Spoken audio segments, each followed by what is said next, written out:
Hi viewers, ఇవాళ పితుపప్పు curry Rayalaseema స్టైల్లో ఈజీగా ఎలా తయారు చేసుకోవాలో చూద్దాము. ఇది తయారు చేసుకోవడం చాలా ఈజీ. ముందుగా 2 టమోటోలను, ఒక పెద్ద ఉల్లిపాయని, అల్లం వెల్లుల్లిని దంచి రెడీగా పెట్టుకోండి. మీ దగ్గర అల్లం వెల్లుల్లి పేస్ట్ ఉన్నా వేసుకోవచ్చు.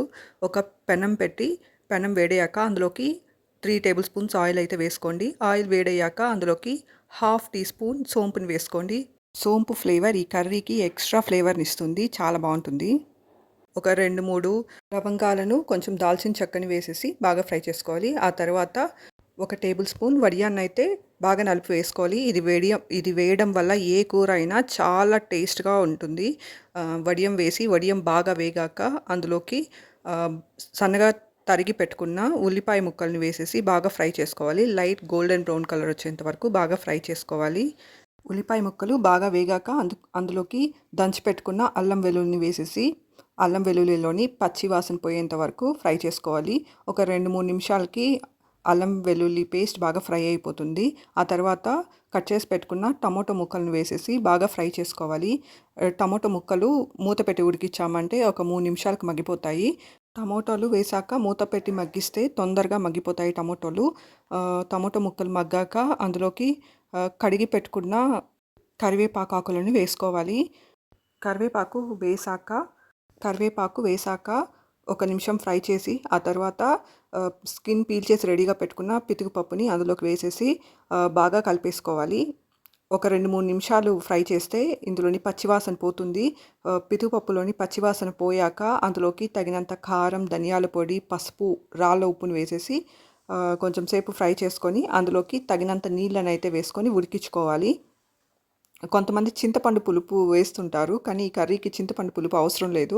టమోటాలు వేస్తే ఆ పులుపే సరిపోతుంది. ఇక్కడైతే పప్పునంతా వేసేసి కొంచెం సేపు ఫ్రై చేస్తున్నాను. ఇలా ఫ్రై చేయడం వల్ల పచ్చివాసన ఏదైనా ఉంటే పోతుంది. ఆ తర్వాత కొంచెం పసుపునైతే వేసాను. పసుపు వేయడం ఏ కూరలోకైనా చాలా ఇంపార్టెంట్. ఎందుకంటే పసుపు వేయకోకుండా అసలు వంటే చేయకూడదు. పసుపు లేని వంట తల్లి లేని పిల్ల లాంటిది. పసుపు చాలా రోగాల నుంచి కాపాడుతుంది, ఇమ్యూనిటీని పెంచుతుంది. తగినంత పసుపు, కారం, ఉప్పు, ధనియాల పొడి వేసేసి బాగా ఫ్రై చేసి ఆ తర్వాత నీళ్ళని వేసి ఉడికించుకోవాలి. పప్పు బాగా మెత్తబడేంత వరకు ఉడికించుకోవాలి. మీకు గ్రేవీ కన్సిస్టెన్సీ ఎంతైతే కావాలో అంత నీళ్ళని అయితే వేసేసి మూత పెట్టి ఉడికించుకుంటే హెల్దీ అండ్ టేస్టీ పితుకుపప్పు కర్రీ రెడీ అయిపోతుంది అనమాట. ఇందులో చాలా బెనిఫిట్స్ అయితే ఉన్నాయి. ఈ కర్రీలో ఇన్ని బెనిఫిట్స్ ఉన్నాయని ఎవరికీ తెలీదు. ఇందులో విటమిన్ B1 ఉంటుంది, దీనే థయామిన్ అని అంటారు. విటమిన్ B2 ఉంటుంది, రిబోఫ్లివిన్ అని అంటారు. అట్లా విటమిన్ B5 కూడా ఉంటుంది. ఇది వచ్చేసి ఎనర్జీ మెటబాలిజంకి ఉపయోగపడుతుంది, హార్మోన్ ప్రొడక్షన్ కూడా ఉపయోగపడుతుంది, నర్వ్ ఫంక్షన్ కూడా ఉపయోగపడుతుంది. ఇందులో ఉన్న విటమిన్ E సెల్ డ్యామేజ్ కాకుండా కాపాడుతుంది. ఇంకా ఇందులో విటమిన్ C ఉంటుంది, విటమిన్ D కూడా ఉంటుంది. ఇందులో ఉన్న కాల్షియం, ఫాస్ఫరస్ బోన్ హెల్త్కి సపోర్ట్ చేస్తాయి. ఇంకా ఇందులో ఉన్న యాంటీ ఆక్సిడెంట్స్ సెల్ డ్యామేజ్ కాకుండా కాపాడుతాయి అన్నమాట. ఇందులో ఇన్ని బెనిఫిట్స్ ఉన్నాయన్నమాట. ఈ కర్రీ చూడడానికి సింపుల్గా ఉంది, కానీ ఇది తీసుకోవడం వల్ల చాలా ఆరోగ్య ప్రయోజనాలు అయితే ఉంటాయి. ఇందులో విటమిన్ B3 కూడా ఉంటుంది, దీన్నే నియాసిన్ అని కూడా అంటారు. ఇందులో యాంటీ ఆక్సిడెంట్స్ కూడా ఉంటాయి.